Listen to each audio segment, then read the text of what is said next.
Eu era uma professora evangélica com uma fé que eu achava inabalável. Meus alunos riam, alto, das figuras de santos católicos, especialmente de São Francisco. Eu jamais imaginei que, anos depois, imploraria a ele pela vida do meu filho. Eu era Elara, e esta é a história de como tudo o que eu acreditava foi virado do avesso, um caminho que me levou ao limite de todas as minhas certezas. Aos 7 anos, o mundo virou um borrão cinzento. Minha mãe, uma mulher de riso fácil e abraço quente, começou a definhar. Lembro do cheiro forte de éter misturado ao incenso que os pastores traziam, um perfume denso que grudava nas cortinas e na minha garganta. Eles vinham, ungiam, oravam com um fervor ensurdecedor, suas vozes ecoando pelas paredes finas da nossa casa. Eu me encolhia no canto do sofá de veludo, sentindo o tecido áspero contra a minha pele, enquanto o calor de suas mãos parecia não alcançar o frio que subia dos pés da minha mãe. O silêncio que vinha depois das orações era ainda mais pesado. Eu me perguntava, por que Deus não ouvia? Eu era pequena demais para entender o que era a doença, mas grande o suficiente para sentir um peso no peito. Um medo gelado, que não vinha de fora, mas de dentro. E se a falha fosse eu? Essa pergunta, um sussurro traidor, começou a martelar na minha cabeça. E se eu, com meus medos infantis e minha fé ainda em formação, fosse a rachadura no alicerce espiritual da família? O incômodo silencioso se transformou em uma armadura. Uma devoção zelosa, quase cega, que eu construí tijolo por tijolo para nunca mais sentir aquela dor, aquele vazio. Eu precisava provar a mim mesma e a Deus que eu era digna, que minha fé era pura. Anos se passaram. O cheiro de éter sumiu, mas o medo ficou, uma sombra fria. Eu me tornei professora, e minha sala de aula era um reflexo da minha busca por ordem. As carteiras alinhadas, os cadernos impecáveis. Um dia, enquanto arrumava os livros da estante, um deles caiu, aberto, mostrando uma imagem de São Francisco de Assis. Seus olhos pareciam-me fitar com uma doçura que me incomodava. Um leve calafrio subiu pela minha nuca.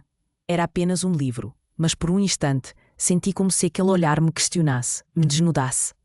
Eu fechei rápido. Não havia lugar para santos na minha vida, na minha fé, mas o incômodo não sumiu. Comecei a sentir uma espécie de zumbido persistente nos ouvidos. Não um som físico, mas uma inquietação mental. Um peso no peito, como se algo estivesse fora do lugar, mesmo que tudo ao meu redor parecesse perfeito. Eu ensinava com paixão, falava sobre a importância de uma fé pura, de adorar somente a Deus. Mas havia uma urgência, uma necessidade de convencer, que parecia mais minha do que dos meus alunos. Eu falava sobre o perigo da idolatria, sobre como as imagens desviavam a atenção do Criador. E cada palavra, embora proferida com convicção, deixava um eco estranho dentro de mim. As bordas da minha certeza, tão bem definidas, começaram a se dissolver. Aquele silêncio que antes me assustava, agora parecia ter uma voz própria.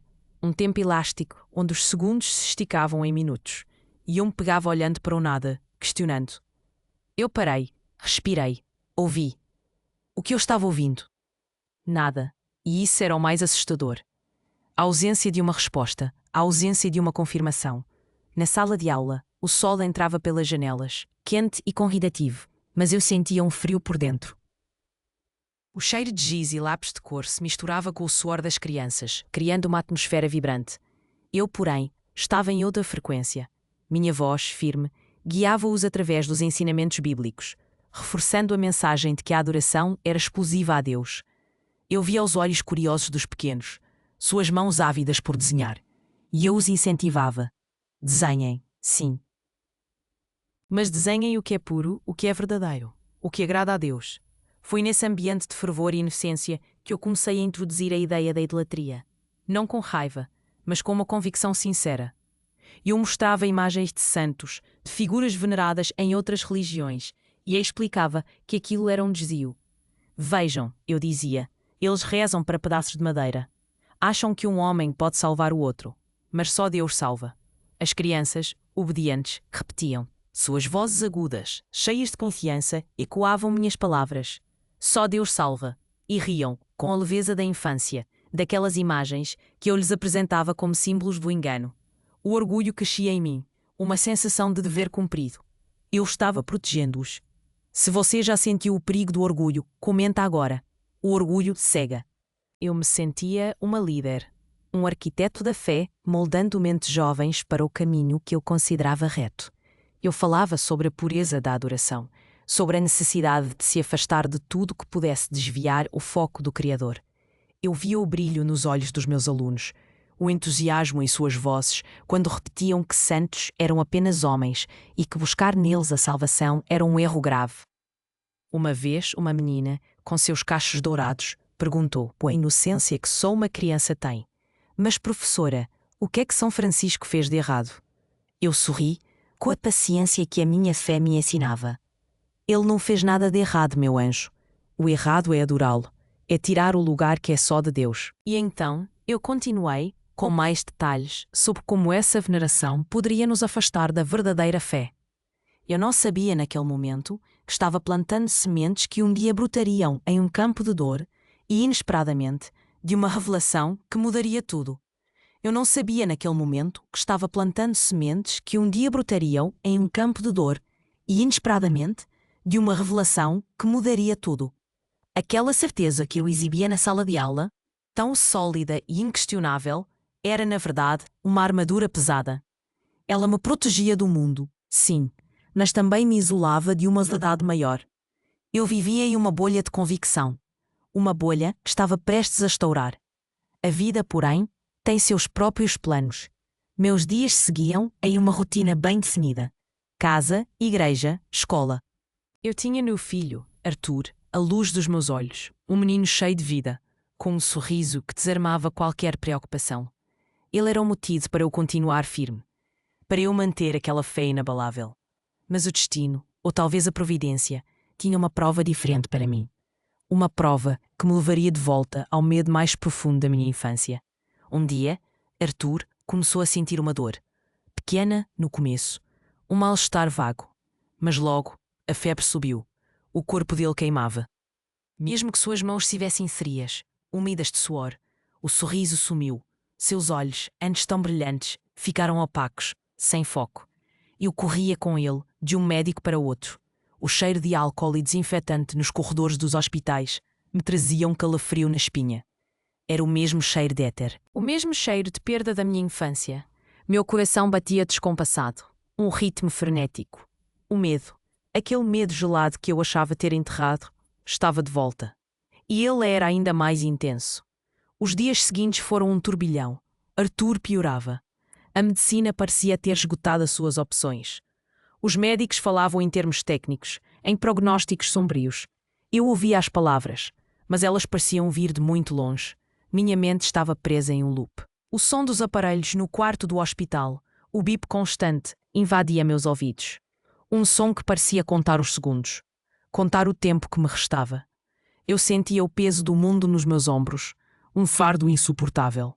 Minha fé, aquela que eu usava como escudo, começou a tremer. Em meu quarto, longe dos olhares da congregação, longe dos sussurros de "Deus está no controle", eu me via desmoronar. Eu me lembrava da minha mãe, do seu corpo frágil e da minha própria impotência. A pergunta traiçoeira, aquela mesma da infância, voltou com força total. E se eu fosse a falha? E se toda a minha devoção, toda a minha rigidez, fosse um erro? Uma rachadura, sim, mas na minha própria alma. A dor silenciosa se transformava em um grito mudo. Eu não orava mais com palavras vazias. Eu não conseguia. Minha voz estava presa, engasgada na garganta. Eu peguei o livro que havia caído da estante meses antes, aquele com a imagem de São Francisco. Suas páginas estavam frias ao toque. Abri-o sem rumo. Meus olhos correram pelas palavras. A história de Francisco, sua devoção aos humildes, seu amor pela criação, sua busca pela paz. Uma imagem que eu havia ensinado meus alunos a zombar. Agora, de alguma forma, ela começou a significar minha própria dor. Eu vi a ternura em seus olhos, a compaixão em seu gesto. Eu percebi que a fé não era uma armadura rígida, nem um conjunto de regras para provar dignidade. Era um rio que fluía, que abraçava, que curava. Se você já sentiu esse chamado, diga agora. Abre meus olhos. Naquele momento de profunda vulnerabilidade, eu não sabia como, não sabia porquê, mas um impulso avassalador tomou conta de mim. Eu fechei os olhos e, pela primeira vez em minha vida, não clamei a Deus Pai em sua forma dogmática. Eu sussurrei um nome. Um nome que por anos havia sido sinônimo de erro, de idolatria. São Francisco, eu murmurei com a voz embargada. Se você realmente existe, se o amor que você pregava é verdadeiro, salve meu filho. Eu não entendo, mas eu peço. Não houve trovões, nem vozes. Apenas um silêncio profundo. Um silêncio que paradoxalmente parecia me envolver em um abraço quente. Uma sensação estranha, de entrega, de abandono do meu próprio orgulho, de todas as minhas certezas. O peso no peito diminuiu, um pouco. A clareza ainda não veio, mas a esperança sim. Uma esperança tênue, uma chama pequena, mas que não se apagava. Eu precisava de uma luz, qualquer luz. E se você também busca essa luz, se essa decisão é sua, escreve agora. Jesus, eu te escolho. A manhã seguinte chegou, trazendo consigo uma luz diferente. Não a luz fria e impessoal dos corredores do hospital, mas um sol tímido que se esgueirava pelas frestas da janela do quarto de Arthur. Eu estava exausta, os olhos pesados de uma noite sem sono, mas um fio de esperança me mantinha acordada. O silêncio era diferente. Não um silêncio pesado da noite anterior, mas um silêncio que parecia respirar, mais leve, quase etéreo. Meu olhar correu para a cama. Arthur. Ele ainda dormia, mas seu rosto... A pele não estava mais com aquele tom acinzentado. A febre, antes um calor que irradiava e queimava, havia cedido. O suor frio na testa tinha secado. Eu toquei sua pele com a ponta dos dedos. Estava morna, não escaldante. Um alívio que me fez prender a respiração. Eu mal podia acreditar no que meus olhos viam. Os médicos vieram com seus jalecos brancos e expressões sérias. Fizeram exames, checaram os aparelhos. O bip constante, que antes parecia um contador regressivo, agora soava mais suave, mais rítmico. As vozes deles, que antes eram sussurros de prognósticos sombrios, agora tinham um tom de perplexidade. Eles não encontravam uma explicação lógica. A melhora de Arthur era inexplicável. A dor diminuiu, a febre cedeu. Lentamente, contra todas as probabilidades, meu filho começou a se recuperar. Eu ouvia as palavras, a incredulidade em suas vozes e uma onda de calor subiu pelo meu corpo. Não era a febre de Arthur, era algo em mim.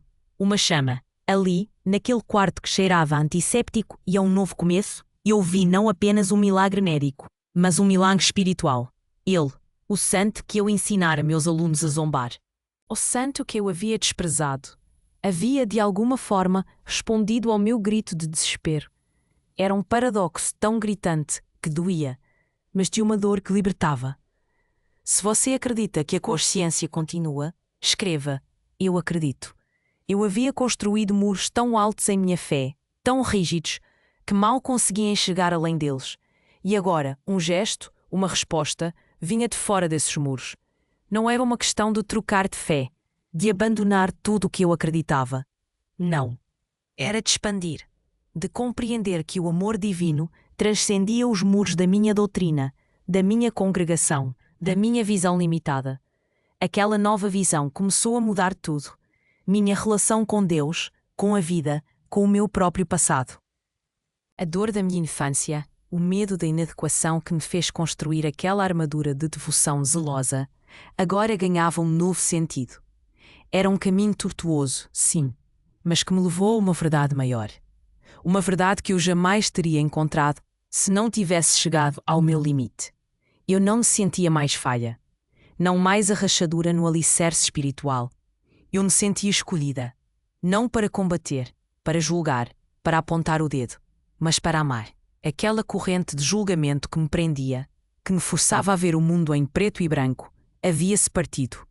Eu senti o peso dela caindo dos meus ombros, um alívio tão grande que quase me fez flutuar. Se isso cutucou algo em você, escreva agora. Quero a verdade. Minha fé ainda era evangélica, mas ganhou uma profundidade que eu nunca havia experimentado, uma compaixão, uma ternura, que antes me faltavam. Eu me sentia libertada para abraçar a diversidade da fé, para ver o divino em todas as suas manifestações de amor. Eu respirei, profundo, e o ar parecia mais leve, mais perfumado, mas essa era só a ponta do iceberg da transformação. Eu sabia que o caminho não seria fácil. Como eu aplicaria tudo isso? Como eu reintroduziria essa nova Elara no mundo que eu conhecia, na sala de aula onde eu ensinava? A pergunta pairava no ar, como uma nuvem suave, mas persistente. Se você valoriza relatos sem maquiagem, inscreva-se para caminhar comigo. Era preciso coragem. Coragem para desaprender o que eu havia ensinado com tanta veemência. Coragem para reescrever minha própria história. Não apenas para mim, mas para todos que estavam sob minha influência. O silêncio do hospital, que antes me trazia pavor, agora sussurrava possibilidades. E eu estava pronta para ouvi-las. Arthur se recuperou. Lentamente, sim, mas com uma força que me surpreendia a cada dia. Voltar para casa foi um misto de alívio e uma estranha tensão. O cheiro de casa, de café fresco e terra molhada do jardim era um bálsamo. Mas o silêncio dos meus próprios pensamentos era ensurdecedor. Eu olhava para o meu filho, correndo e brincando no quintal, seu riso preenchendo o espaço, e sentia uma gratidão que me aquecia o peito. Mas, junto com ela, vinha a memória, o eco das minhas próprias palavras na sala de aula, as risadas das crianças, aquelas risadas que eu havia incentivado. Elas voltavam, como um zumbido insistente, um acusador silencioso. Eu me sentava na minha poltrona favorita, o estofado macio, e tentava ler a Bíblia. As palavras, que antes eram o meu porto seguro, agora pareciam diferentes. Não erradas, mas incompletas. Eu lia as passagens sobre amor, sobre compaixão, e elas brilhavam com uma nova intensidade. Mas eu também via, com clareza dolorosa, as passagens que eu havia usado para justificar meu julgamento. Minha rigidez. Aquele livro de São Francisco, que eu havia guardado longe, agora me chamava. Eu o peguei. O toque de suas páginas envelhecidas era diferente. Não era mais um objeto proibido, mas um convite, uma ponte. O espelho do meu quarto me devolvia uma imagem que eu mal reconhecia. Os olhos, antes duros, agora pareciam mais profundos, com uma luz diferente. A boca, antes pronta para a condenação, agora parecia mais suave, mais disposta a ouvir. Era como se uma máscara tivesse caído, mas essa nova face trazia consigo uma responsabilidade. Como é que eu enfrentaria o mundo com ela? Como eu enfrentaria meus irmãos de fé, que confiavam na minha visão? O peso dessa pergunta era quase físico, uma pressão no peito, um nó na garganta. Eu comecei a observar as pessoas ao meu redor com outros olhos. Na igreja, os sermões pareciam ter uma camada extra. Eu ouvia as palavras do pastor, um líder confiante, sobre a importância de combater o erro, e sentia um frio na barriga. As palavras dele, antes tão reconfortantes, agora soavam como uma armadura que me prendia. Eu via os rostos dos fiéis, suas expressões de concordância, e me perguntava: eles também sentem esse peso? Esse medo de errar? Eu queria gritar, queria dizer a eles que havia mais, muito mais, mas minha voz estava presa. Eu me sentia uma estranha no meu próprio lar espiritual. A cada dia, Arthur ganhava mais força e eu, mais coragem. Mas a coragem não vinha de uma certeza renovada, e sim de uma vulnerabilidade profunda. Eu me lembrava daquele sussurro no hospital, daquele pedido a São Francisco. Era uma ferida ainda aberta, uma dúvida persistente. Eu ainda não entendia tudo, mas eu sabia que não podia voltar atrás. O rio da fé, para mim, havia transbordado. Não podia mais ser contido pelos diques que eu mesma havia construído. Se você precisa romper com o engano, escreva agora. Livra-me do engano. A sala de aula, meu santuário, se tornou o epicentro da minha próxima batalha. As carteiras alinhadas, as paredes coloridas com os trabalhos dos alunos, tudo parecia o mesmo. Mas eu não era a mesma. O cheiro de giz, de papel, de infância, agora trazia consigo uma nova camada de significado. Eu me vi de pé diante do quadro, o giz na mão, e as palavras que eu costumava proferir sobre idolatria e santos pareciam se dissolver no ar. Eu tinha ensinado a zombar. Eu tinha moldado mentes jovens. E agora? Como eu desaprenderia com eles? Como eu lhes ensinaria a ver a ternura onde antes só havia erro? Era uma tarefa gigantesca, um nó que parecia impossível de desatar. Mas eu sabia que precisava tentar. Por eles, por Arthur e por aquela nova Elara que mal começava a nascer. Mas eu sabia que precisava tentar. Por eles. por Arthur. E por aquela nova Elara que mal começava a nascer. Aquele primeiro dia de volta à sala, depois da recuperação do meu filho, foi como entrar em um cômodo desconhecido. O cheiro de cera e papel sulfite parecia mais forte, quase sufocante. Eu sentia o peso do giz na mão, mas as palavras que antes saíam tão fáceis agora pesavam na língua. Olhei para os rostos curiosos dos meus alunos.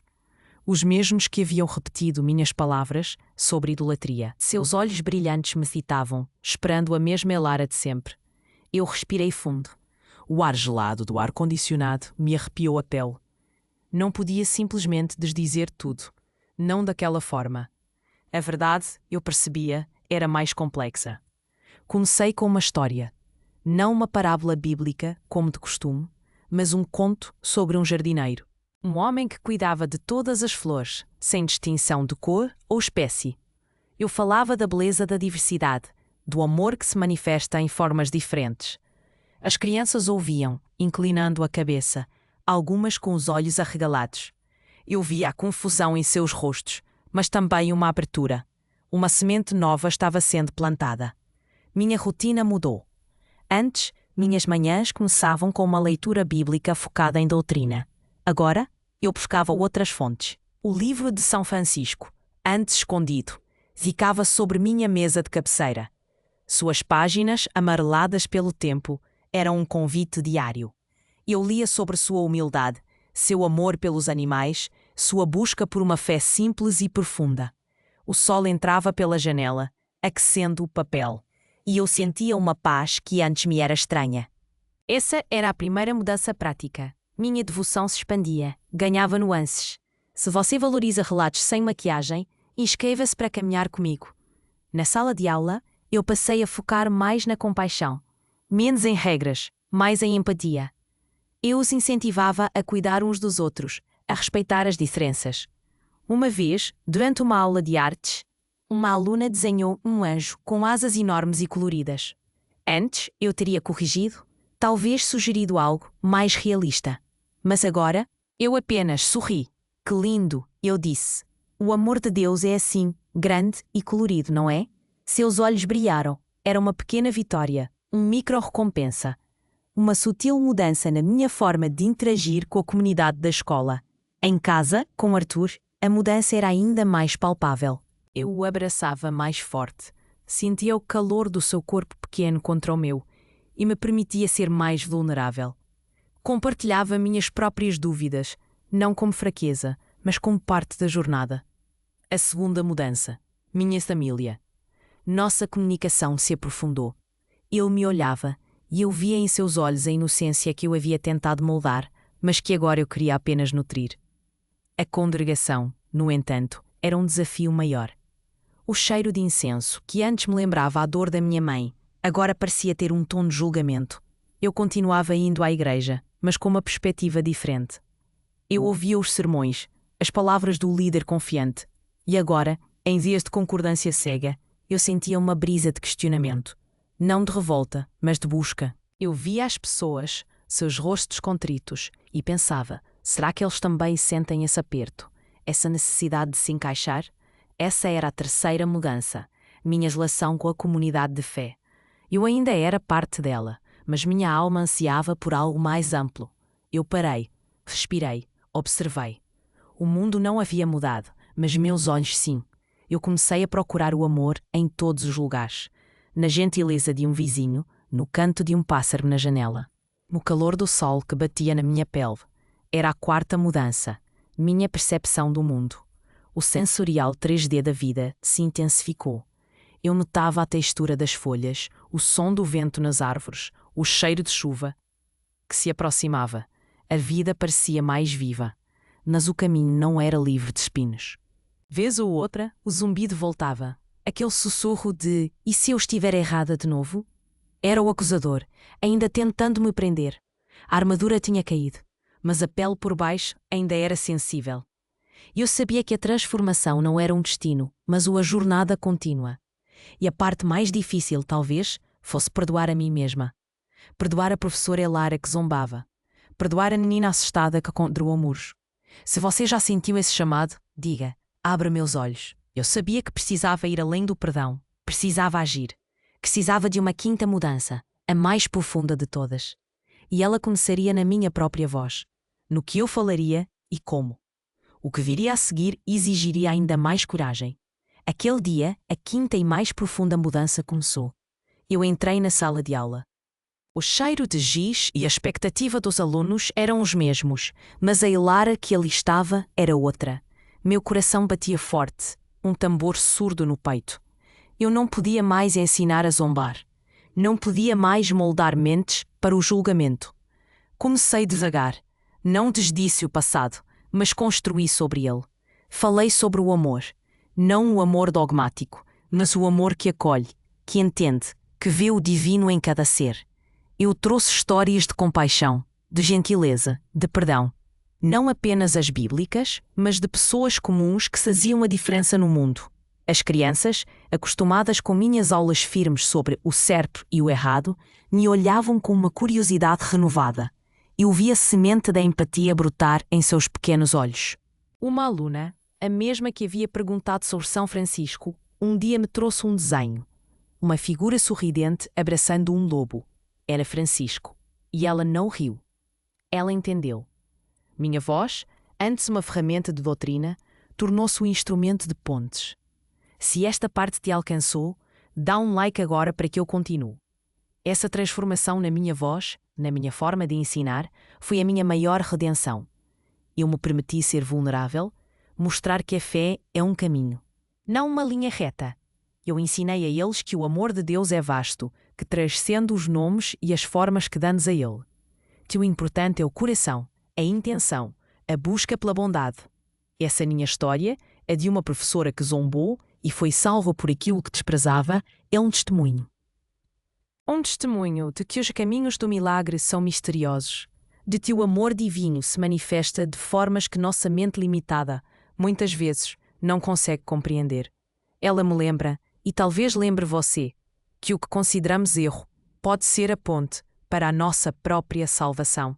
Um chamado silencioso para transcender preconceitos e abrir nossos corações. E se, em meio à sua própria jornada, você também estiver sendo chamado a enxergar além das fronteiras que a vida lhe impôs, e se o seu próprio milagre estiver à espera de um coração disposto a quebrar suas próprias correntes, o orgulho, o medo, a necessidade de estar certo, podem nos cegar para a beleza da diversidade. Podem nos impedir de ver o amor onde ele realmente está. Se você está comigo até aqui, diga, a verdade liberta. Eu sei que não é fácil. Romper com o que nos foi ensinado, com o que nos deu segurança, exige coragem. Mas a liberdade que vem depois, a pares de um coração que abraça, é indescritível. Se você sente esse chamado, se essa decisão é sua, eu te convido a fazer uma pequena oração, uma declaração simples, mas poderosa, agora mesmo, em voz alta ou em seu coração. Eu escolho o amor, eu escolho a verdade, eu escolho a liberdade de um coração aberto. Se decide mudar hoje, comenta Novo Começo. E para começar essa jornada, sugiro 4 passos simples para amanhã de manhã. 1. Uma leitura. Pega um livro, um artigo, algo que desafie as suas certezas, mesmo que seja apenas uma página. Leia com o coração aberto. 2. Uma atitude. Faça um gesto de gentileza, de amor, para alguém que você normalmente julgaria ou ignoraria. Deixe o preconceito de lado. 3. Uma renúncia. Abra mão de uma certeza que te prende, de um julgamento que te pesa. Permita-se não ter todas as respostas. 4. Uma pessoa. Procure se conectar, de verdade, com alguém que pensa diferente de você. Ouça a história dela, sem tentar convertê-la, apenas para entender. A jornada de Elara. A professora que aprendeu a amar onde antes zombava é a prova de que a graça se manifesta de formas inesperadas. E você, qual será o seu próximo passo nessa caminhada? Se alguém veio à sua mente, envie isso agora para essa pessoa. Não se esqueça de se inscrever no canal Milagres de Assis para continuar explorando essas histórias que nos lembram da força do amor e da fé e para descobrir como o divino se manifesta em cada esquina da vida.